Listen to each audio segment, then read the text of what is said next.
Très heureux de savoir que vous êtes toujours nombreux devant vos petits écrans pour attendre votre magazine Excellence. C'est déjà l'heure. Aujourd'hui, nous allons recevoir un invité que vous connaissez peut-être pour parler des questions d'actualité, comme d'habitude, mais surtout nous parlerons de questions relatives à la gestion du parti présidentiel, l'UDPS, comment ça marche, la communication au sein de ce parti.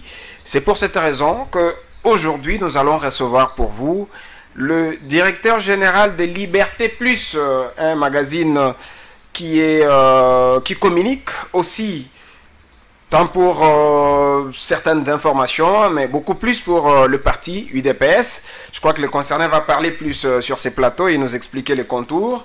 Il est chargé de communication et attaché de presse du secrétaire général de l'Union pour la démocratie et les progrès sociaux, je vous l'ai dit. C'est le parti présidentiel, le parti de Félix Tshisekedi. Monsieur Hervé Mulumba, bonjour. Bonjour. Bienvenue. Oui, merci. C'est pour la première fois que vous arrivez ici dans le couloir des excellences. Oui, c'est... Leurs excellences. Oui, c'est... Vous êtes excellent. Oui, bon. C'est ce que je disais. Avec plaisir, nous quand vous recevons. on parlait en aparté. Donc, je suis... Si je ne suis pas excellence présentement, je peux être les prochains sur la liste. Donc, à l'opinion des côtés, nous avons 30 minutes. C'est parti, monsieur Hervé Mulumba. Alors, au-delà de ce que je vous ai présenté ici, j'ai dit que vous êtes attaché de presse et chargé de communication.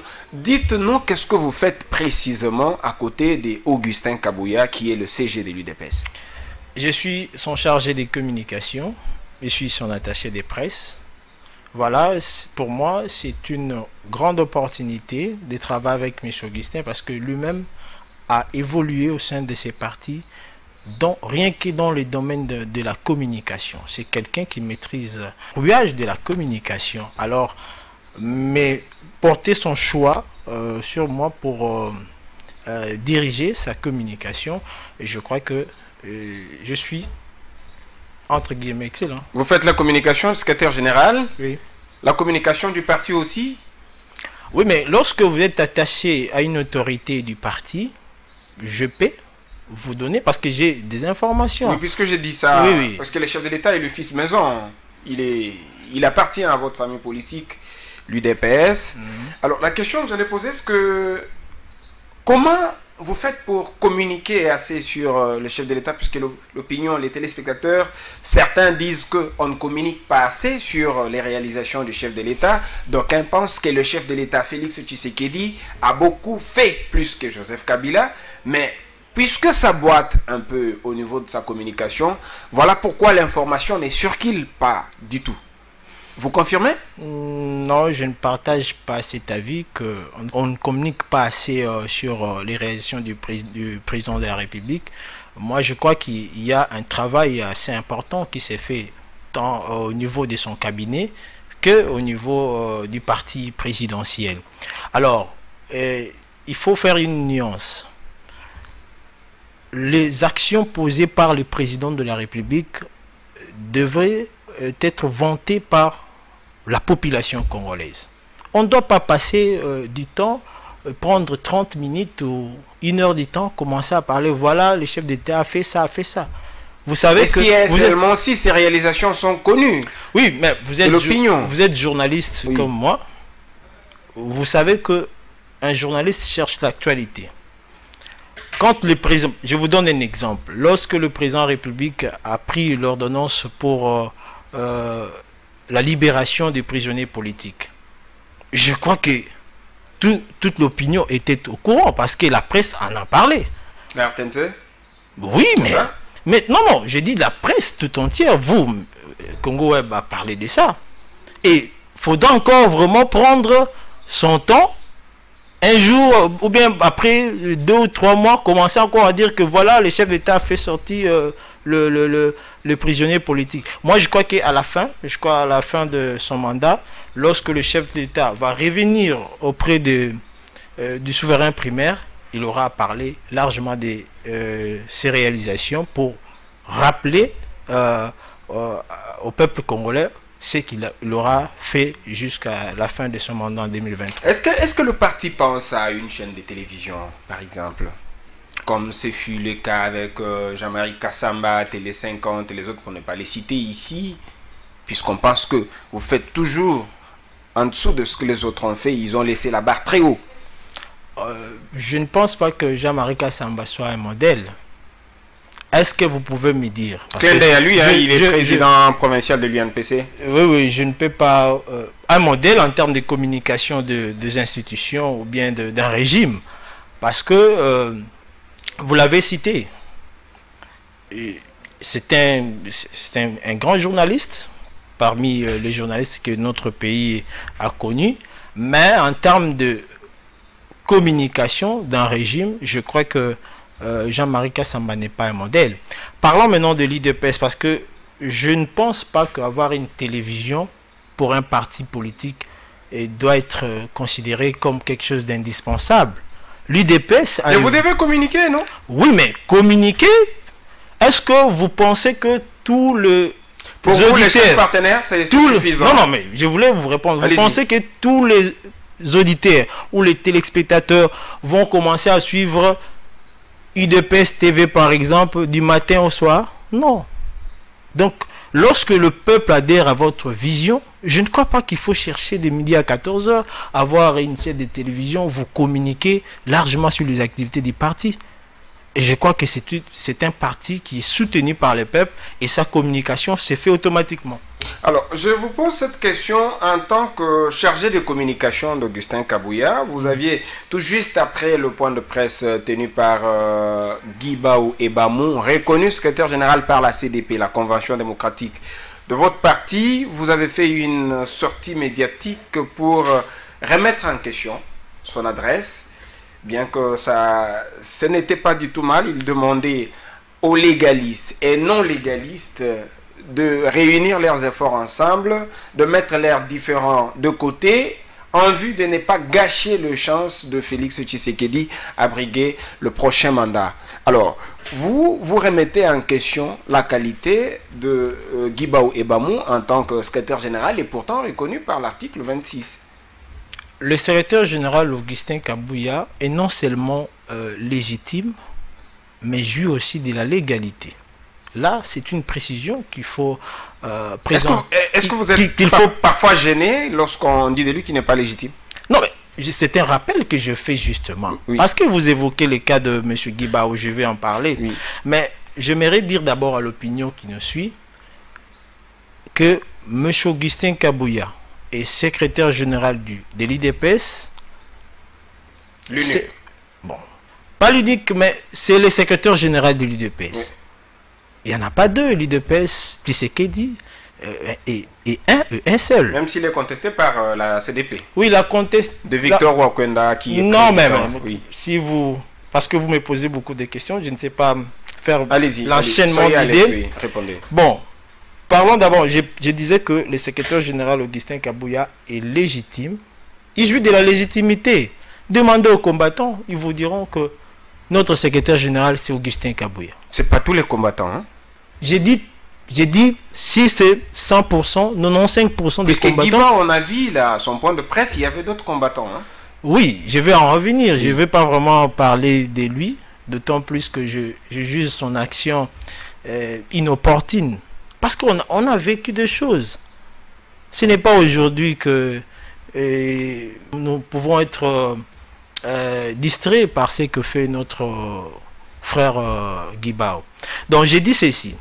La légitimité et la légalité se trouvent à liberté. Donc, chez M. Augustin Kabouya et le président AU Jean-Marc Kabonde.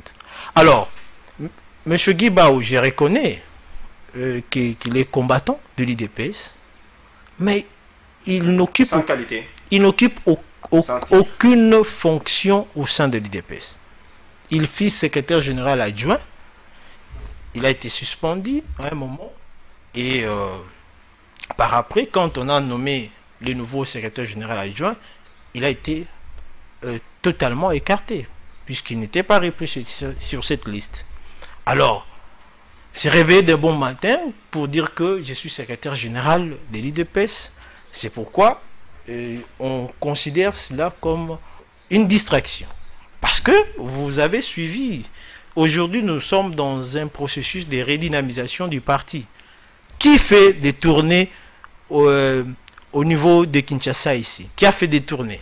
C'est toujours M. Augustin Kabouya. Mais Guibaou était aussi dans la logique de redynamisation lorsqu'il a été invité par la section limitée au niveau de la 7e rue commerciale. Là aussi, il y a des choses puisque vous avez instrumentalisé la police. Non. Oh, il y avait un communiqué. Je vous ai dit que moi, je suis directement rattaché à M. Augustin Kabouya. Mais au niveau des C'est pour ça que je vous pose cette question. Au niveau des l'IDPS, nous avons un département de communication qui est géré par M. Simo Kalenka. En tant que porte-parole de l'IDPS, avant la tenue de cette manifestation, il avait publié un communiqué pour dire que pour demander aux autorités politico-administratives de prendre des mesures. Alors, si les autorités estiment... Et les mesures qui n'ont été prises que dimanche. Oui, mais allez à l'hôtel de ville... Vous êtes journaliste, non, vous êtes journaliste comme moi. Je sais que vous êtes aussi mire dans les investigations. Allez à l'hôtel de ville, on vous dira que nous, ici, on reconnaît M. Augustin Kabouya comme secrétaire général. Alors, convoquer une manifestation au nom... Ce sont les combattants qui ont convoqué cette manifestation. Oui, mais... Et vous leur interdisez de ne pas s'exprimer librement? C'est ça la démocratie que vous prenez, non? Non, mais auparavant, quand vous révérifiez le spot qui ont été reproduits concernant cette activité, vous verrez quelqu'un dire que le secrétaire général de l'IDPS sera à la 7e rue. Ça peut être en confusion, c'est ça le problème. Alors que le secrétaire général Augustin Kabouya n'a convoqué aucune manifestation, mais il y a quelqu'un qui vous dit que j'organise une activité à la 7e rue comme secrétaire général de l'IDPS. Et pour cela, il fallait appuyer sur la police? Non, pas appuyer. Oui. Les autorités compétentes puisque l'IDPS contrôle maintenant la police. Non, mais les autorités compétentes ont pris des dispositions pour faire annuler cette activité. Donc c'est tout. Ce n'est pas l'IDPS. L'IDPS n'était pas là. Alors, qu'est-ce que le parti, qu'est-ce que le secrétaire général pense des ce que vous, aujourd'hui, vous considérez comme des brebis égarées, Guibaou et Bamou et les autres, 2023, c'est d'ici. Est-ce que vous ne trouvez pas que c'est une perte de temps? Est-ce que c'est une distraction? Est-ce que ça ne donne pas la brèche à l'ennemi de profiter pour gagner quelques points contre Félix Tshisekedi? Si à l'opposition, ces ennemis n'ont pas pu renverser l'IDPS, et je ne vois pas le faire quand l'IDPS est au pouvoir. Vous pensez? Oui. Alors, qu'est-ce qui est prévu comme sanction à M. Guibaou? C'est ça votre question, je crois. Allez-y, répondez. Alors, moi, je le répète ici, je suis rattaché à M. Augustin Kabouya. Il n'a pas encore dévoilé la décision. Hein. L'IDPS n'est pas géré seulement par Augustin Kabouya et M. Jean-Marc Abound. Il y a des structures. L'IDPS est structuré. Je laisse la primaire de cette décision aux instances de l'IDPS. Mais comme tout journaliste, si je me réfère à ce qui s'est passé dans un passé récent, vous verrez qu'il y a eu M. Bruno Tshibala et M. Valentin Mobaki qui avaient pris des initiatives sans aviser la hiérarchie du parti. Ils ont été sanctionnés. Vous pensez que Guibaou aujourd'hui et Victor Wakwenda, puisqu'ils sont dans le même sac, ils sont sur les traces de Tshibala, de Valentin Mobake, c'est ça? Mais il ne faut pas parler de M. Victor Wakwenda. Il est président de CDP? Oui, parce que... Et c'est de lui qu'émane le pouvoir de Guibaou et Bamou. Si c'est ça vraiment la source, je demanderai à M. Guibaou de laisser cette aventure. Parce que il y a eu une évolution. Parce que M. Victor Wakwenda... Vous reconnaissez son pouvoir ou pas? M. Victor Wakwenda... Président de la CDP? Pas président, mais membre de la CDP. Président de la CDP, parce que nommé par Félix Tshisekedi. Quand vous... Oui. Je vais vous expliquer. C'est que c'est la CDP, Convention démocratique du parti. La Convention démocratique du parti est composée de 9 composantes. Alors, il y a une composante qu'on appelle, c'est ça justement la composante de personnalité nommée par le président du parti. Et M. Victor Wakwenda fait partie de cette composante. Donc parmi les 9, vous pensez vraiment qu'une seule composante peut prendre des décisions pour toute une structure comme la CDP? Et quand vous parlez de M. Victor Wakwenda, il y a une évolution. Ils se sont vus avec le secrétaire général. Parce que la mission du secrétaire général Augustin Kabouya, c'est de réunir tout le monde, tout le fils et filles de l'UDPS. Ce qu'il n'a pas réussi à faire jusqu'à aujourd'hui. Non, mais comment ça? Est-ce que vous n'avez pas... A-t-il réussi à maîtriser Victor Wakwenda? C'est ce que vous êtes en train de me dire? Maîtriser? Non, mais il a fait un effort pour réconcilier tous les fils et filles de l'IDPS. Je crois que et donc, il y a une petite poche qui résiste encore. Je crois à sa sagesse. Parce que très souvent, même ses collaborateurs s'étonnent de voir le secrétaire général recevoir le même genre qu'il ingérie du matin au soir. Donc, je vous dis, c'est vraiment quelqu'un qui a un grand cœur. Et je crois que vous ne serez pas étonné si demain ou après-demain, il se rencontre avec M. Guibaou. M. Guibaou, il n'y a pas que lui, il y a aussi Jacquemain Chabani. Non, mais Jacquemain Chabani... Président de la CEP selon la CDP. Non, il n'est...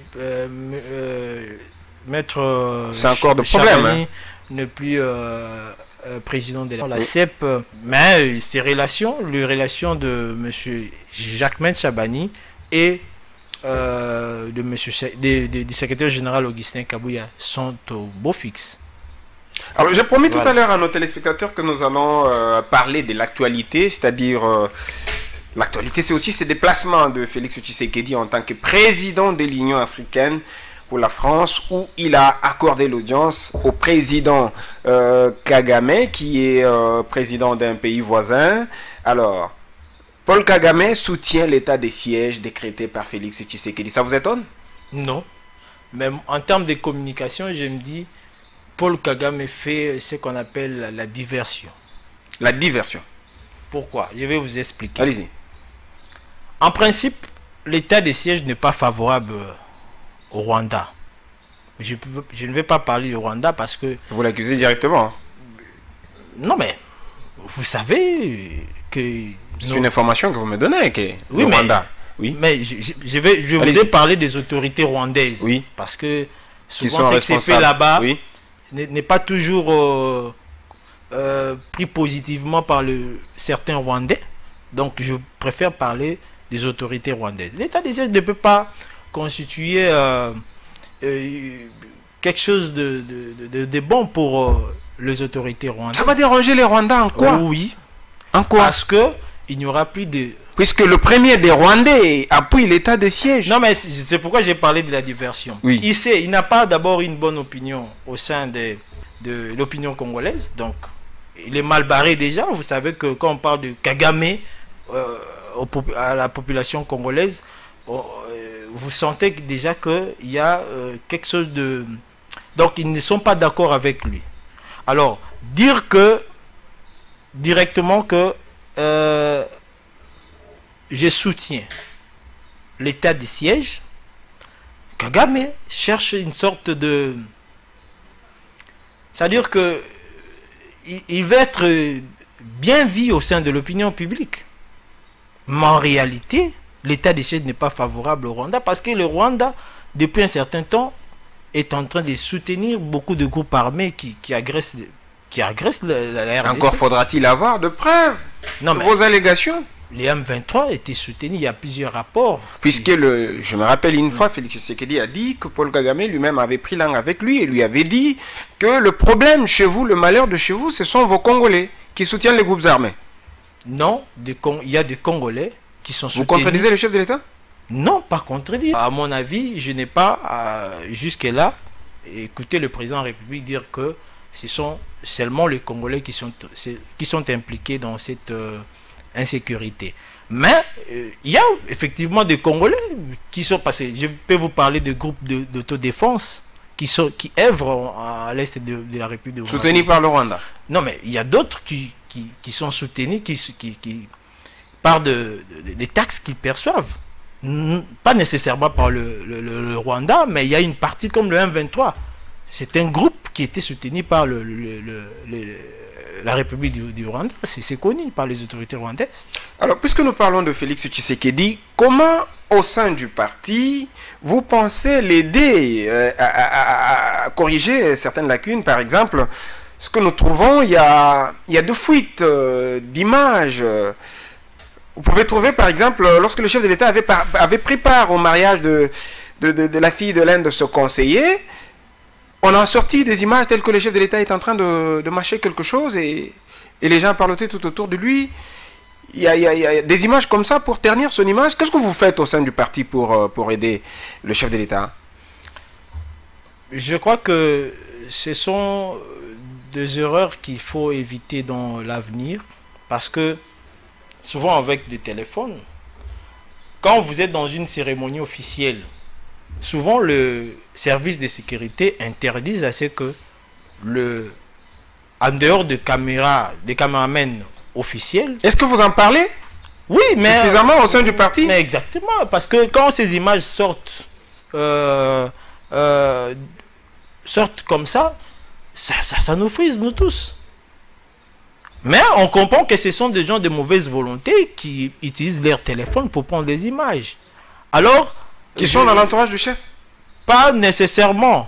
Parce que ça peut être aussi une telle image telle que ça peut être aussi les invités. Il faut être en face du chef de l'État. C'est pourquoi je crois que au vu de ce qui s'est passé, je crois que les services de sécurité vont finalement prendre des dispositions pour que cela ne se répète pas. Je crois que c'est ça. Alors, il y a une phrase qui a beaucoup choqué lorsque le chef de l'État était de passage à Lubumbashi, dans le Katanga. C'est par exemple cette expression qu'il a utilisée ou ce qualificatif qu'il a donné aux autres, les appelant des Ndoki. Par exemple, et vous, ça ne vous a pas choqué puisque certains sont lésés? Mais comment vous pouvez être lésé? Parce que le chef d'État, en parlant de Bandokio, des sorciers, il a fait allusion à ceux qui ont géré l'État congolais à l'époque. Est-ce que c'est un terme approprié pour non, lui en tant que chef de l'État, en tant que garant de la nation? Non, je peux parler, je peux dire que c'est une sorte c'est une figure de style qu'on appelle hyperbole. Donc, c'est que c'est passé dans ces pays, parce un peu comme le roman de Zamenga Batuke. Oui, mais il faut en arriver là pour réveiller les consciences congolaises, parce que j'aurais appris qu'il y a des gens qui disent que il faut ce que nous vivons actuellement est plus fatal que ce que nous avons vécu sous Kabila. Non, mais là c'est trop exagéré. C'est pourquoi des termes pareils pourraient constituer en termes de communication des canaux pour réveiller les consciences congolaises. Parce que ce qui s'est fait... Donc vous appuyez les chefs de l'État, vous l'encouragez à dire ça, hein? À dire... Appelez les autres l'Endoki. Non, mais qui est Ndoki? C'est ça justement. Parce qu'on n'a pas cité quelqu'un là-bas, mais on a dit que ce qui s'est fait n'était pas bon. Alors, je crois que le chef d'État a utilisé une figure de style, qu'on appelle l'hyperbole, pour réveiller les consciences congolaises, pour dire que ce qui s'est fait n'était pas vraiment quelque chose de bon. Aujourd'hui, parce que vous parlez du voyage du chef de l'État au Lualaba, vous savez qu'au Lualaba, il y a des minéraux qu'on appelle le cobalt. Oui, si. Qui étaient incontrôlés. L'État ne contrôlait pas ces minéraux. Là, vous accusez Richard Mouyage indirectement, c'est ça? Non, mais c'était un système. Je ne peux pas parler en termes d'individus. Vous avez suivi Yuma. Les déclarations de Yuma devaient en principe susciter des marches dans tous les pays. Comment un État, des hommes sérieux, pouvait accepter de gérer le minerai congolais comme on gère des sociétés individuelles, personnelles? C'est pourquoi ne soyez pas choqués lorsqu'on dit que ce sont de sorcier. Alors, nous touchons à la fin de cette émission. Nous n'allons pas la terminer comme ça, sans parler de la redynamisation qui a été un succès pour le secrétaire général dans le Congo central. Cap vers le Bandundu maintenant. Hein. Oui, nous avons fait... Comment se porte l'agenda du Oui, secrétaire général? Nous avons fait le 4... Nous avons commencé au mois de mai. Hein. Nous avons fait Kinshasa. Oh non, nous avons commencé au mois de mars, pardon. Nous avons fait le 7 mars. On a fait Kinshasa. Dans les 4 fédérations de Kinshasa. Même si Congo avait été oublié à un certain moment, je crois que cette fois-ci. Non, nous avons pris des dispositions. Nous avons parlé avec vous en aparté. Donc nous avons pris des dispositions pour que cette fois-ci Congo Web nous accompagne toujours dans toutes nos descentes. Alors, nous avons fait Kinshasa, nous avons fait déjà le Congo central pendant tout le mois d'avril. Nous entamons et les Bandundu, les Bandundu, c'est pour la fin de ces mois. Je crois que il y aura des spots qui seront reproduits et qui seront diffusés aussi dans des médias, dont votre média. Alors, à partir de, je crois qu'entre le 21 et le 22, on va commencer pour le Grand Bandundu. Et ensuite, on fera l'Équateur et ainsi de suite. Voilà un peu. Le secrétaire général ira partout, hein? Il ira partout, il va circuler dans... Il va pas... Mais oui, parce que c'est en marge des élections de 2023. Nous sommes... Déjà? Oui. Nous sommes... Donc, on peut déjà appeler ça pré-campagne, c'est ça? Non, pas pré-campagne. Ou campagne. C'est la redynamisation dont vous avez fait allusion. Oui. Merci, monsieur Hervé Moulumba. Cette émission est terminée. Un mot de la fin? Oui, je vous remercie beaucoup, monsieur Jean-Paul Moubiaï. Je remercie les autorités de Congo Web, dont PDG Chabani. Et la manière dont Congo Web vous accompagne, vous êtes content? Très content lorsqu'on vous invite et que vous nous reproduisez le reportage. Donc, ça nous fait toujours plaisir. Et merci. Je tiens à rappeler à nos téléspectateurs, ceux qui suivent cette émission, que l'IDPS est en train de s'organiser pour les prochaines élections de 2023. Et à l'IDPS, il n'y a pas crise. L'IDPS est géré par le président AI, l'honorable Jean-Marc Aboun, et le secrétaire général Augustin Kabouya.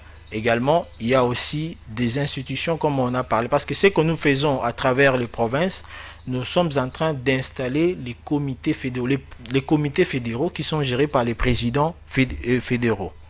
Donc, c'est ce que je voulais rappeler. Mais pour le reste, je reste ouvert à tout moment.